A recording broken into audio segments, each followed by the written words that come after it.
Hello everyone, welcome back our YouTube channel Aradhana academy. Friends, आज हम देखेंगे सीटेट के लिए सीडीपी के most important question. Paper first paper second दोनों के लिए काफ़ी इंपॉर्टेंट क्वेश्चन है फ्रेंड्स।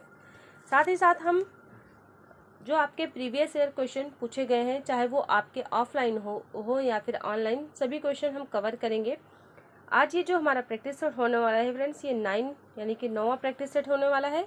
इसके पहले हमने 8 प्रैक्टिस सेट लगा लिया है। तो चलिए देखते हैं आज का सेशन। और आज का सेशन काफ़ी इम्पोर्टेंट होने वाला है। बालक के व्यक्तित्व के सर्वांगीण विकास के लिए यह आवश्यक है कि उसके डैश की जानकारी शिक्षक को हो।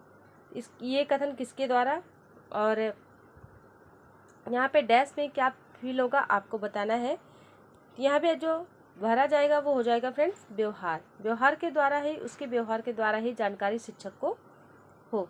चलिए अगले क्वेश्चन पे चलते हैं। नेक्स्ट क्वेश्चन है, क्वेश्चन नंबर है, ये वन लाइनर है फ्रेंड्स, वन लाइनर है और काफ़ी इंपॉर्टेंट क्वेश्चन है जो कि आपके एग्जाम में आने वाले। जी हाँ फ्रेंड्स, काफ़ी इंपॉर्टेंट क्वेश्चन है।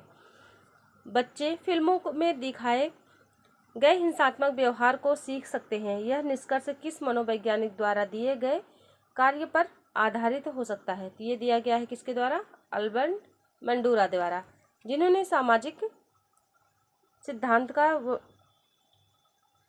प्रतिपादन किया था। चलिए अगला क्वेश्चन है, क्वेश्चन नंबर है 3, सामाजिकरण का अर्थ क्या है। तो आपको बताना है सामाजिकरण का अर्थ क्या है। सामाजिकरण का अर्थ होता है फ्रेंड्स क्या, समाज में समायोजित होना, यानी कि समाज में समाहित होना ही सामाजिकरण है। हम जैसे समाज में जो रूल्स बनाए गए हैं, अगर हम उसी के अकॉर्डिंग ढल जाते हैं, उसी में मिल जाते हैं, उसी को हम क्या कहते हैं, सामाजिकरण। इसका करेक्ट आंसर क्या हो जाएगा। अगले क्वेश्चन की बात करें, क्वेश्चन नंबर है 4, सबसे अधिक गहन और जटिल सामाजिकरण कौन सी अवस्था में होती है। तो आपसे ये क्वेश्चन काफ़ी बार पूछा गया है फ्रेंड्स, जो कि होता है किस अवस्था में, किशोरावस्था में। इसका करेक्ट आंसर क्या हो जाएगा, किशोरावस्था में, जिसमें जो बालक होता है किशोरावस्था में, वो संवेगात्मक, भावात्मक और शारीरिक तीनों जो है कारणों से वो क्या करता है,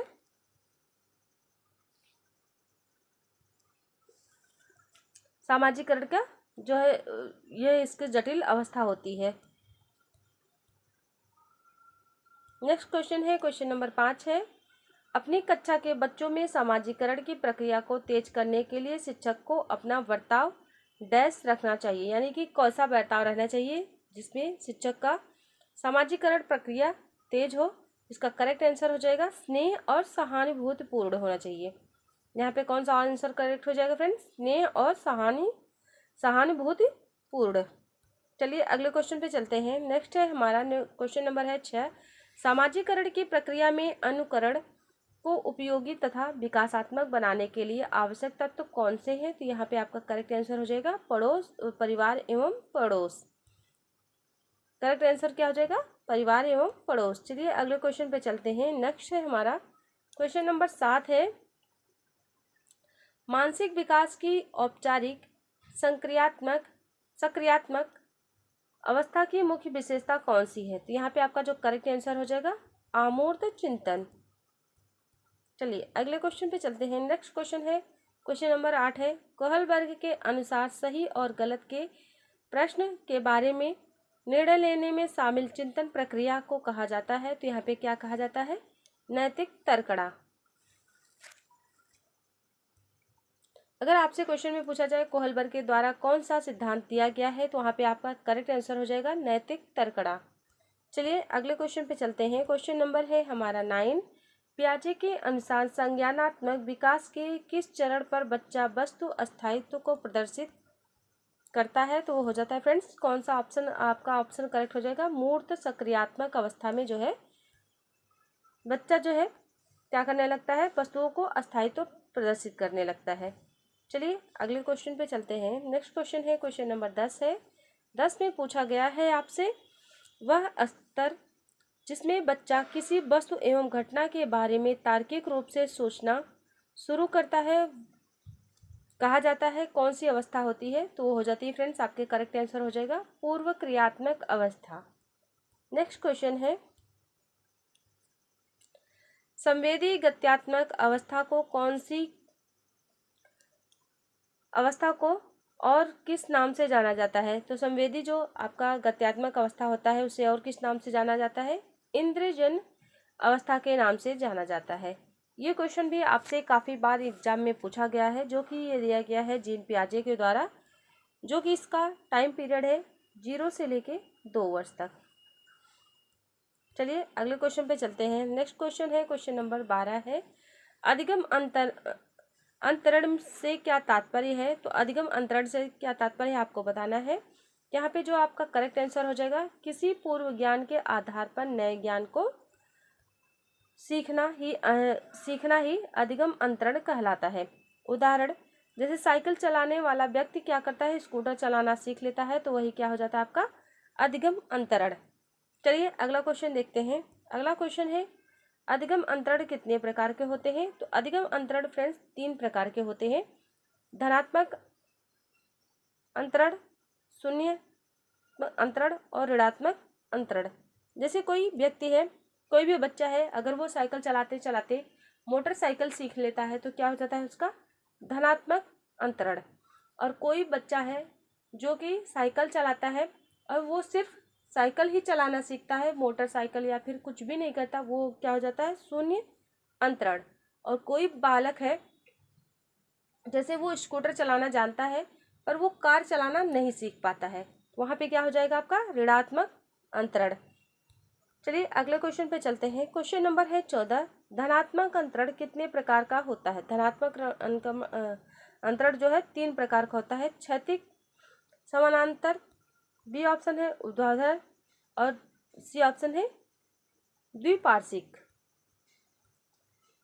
अगला क्वेश्चन है, क्वेश्चन नंबर 15 है, गणित संबंधी विकार को क्या कहते हैं? तो गणित संबंधी जो विकार होता है उसको कहते हैं डिस्कैलकुलिया।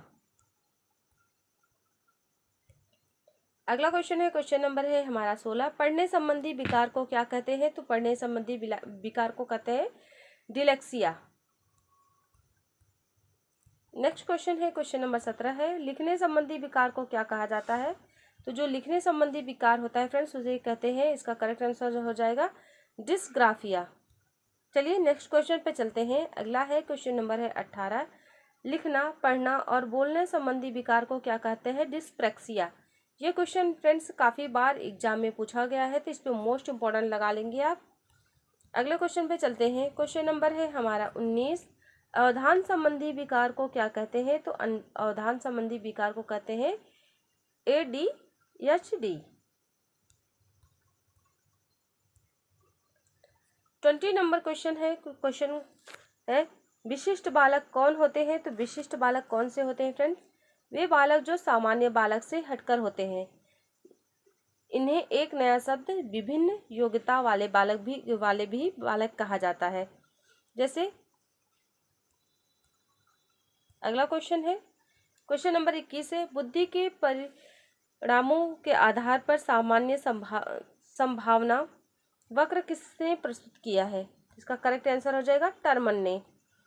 नेक्स्ट क्वेश्चन है, क्वेश्चन नंबर है 22, बाल केंद्रित शिक्षा क्या होती है? तो बाल केंद्रित शिक्षा वह शिक्षा होती है जिसमें शिक्षा का केंद्र बिंदु बालक होता है। ऐसी शिक्षा बालकों की रुचि को, क्षमताओं को, प्रवृत्तियों को ध्यान में रखकर प्रदान की जाती है, बालक केंद्रित शिक्षा कहते हैं।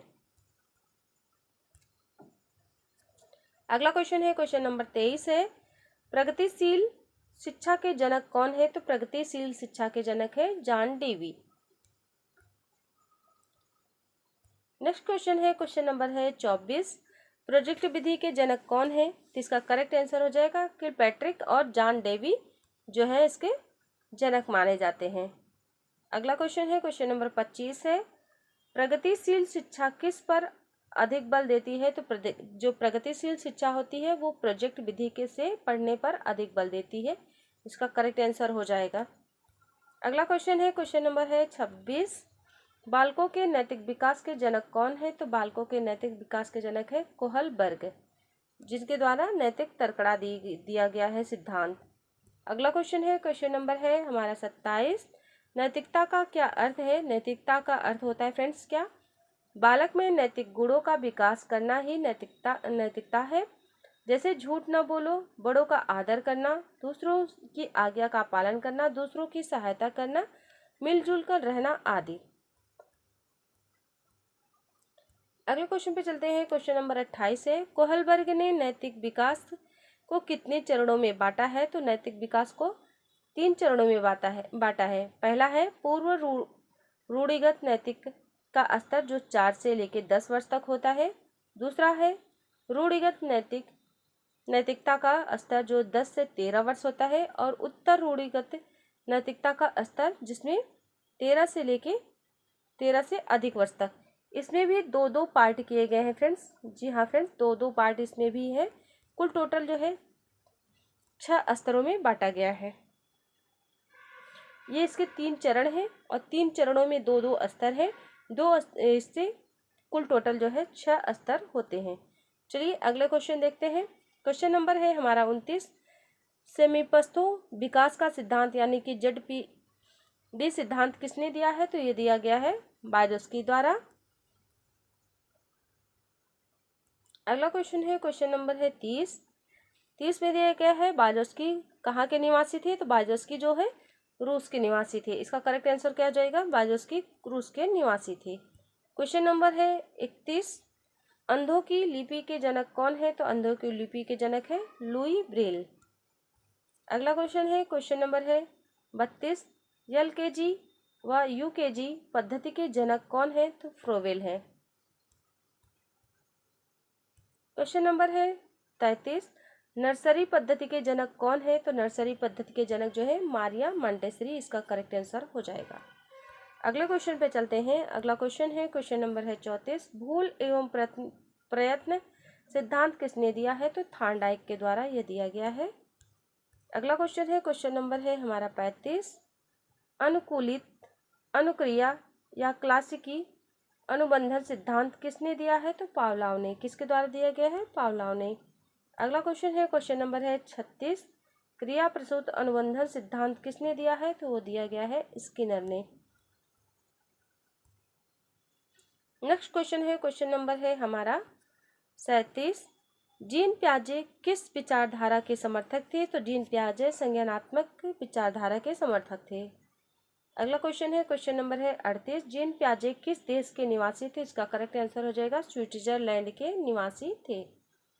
अगला क्वेश्चन है, क्वेश्चन नंबर है 39, जीन पियाजे ने अपने प्रयोग किस किस पर किया है? तो जीन पियाजे ने अपना प्रयोग जो है अपनी 2 पुत्री व 1 पुत्र पर किया था। नेक्स्ट क्वेश्चन है, क्वेश्चन नंबर 40 है, वह कौन मनोवैज्ञानिक है जो पहले जीव विज्ञान के प्रोफेसर थे, बाद में मनोवैज्ञानिक प्रोफेसर बने? तो वो है जीन पियाजे, जिन्होंने अपने बच्चों पे ही एक्सपेरिमेंट किया था। फ्रेंड्स, आज का सेशन यहीं पे समाप्त करते हैं। अगर आपको सेशन पसंद आए तो प्लीज़ लाइक शेयर सब्सक्राइब जरूर करिए और मिलते हैं नेक्स्ट वीडियो में। Thank you so much.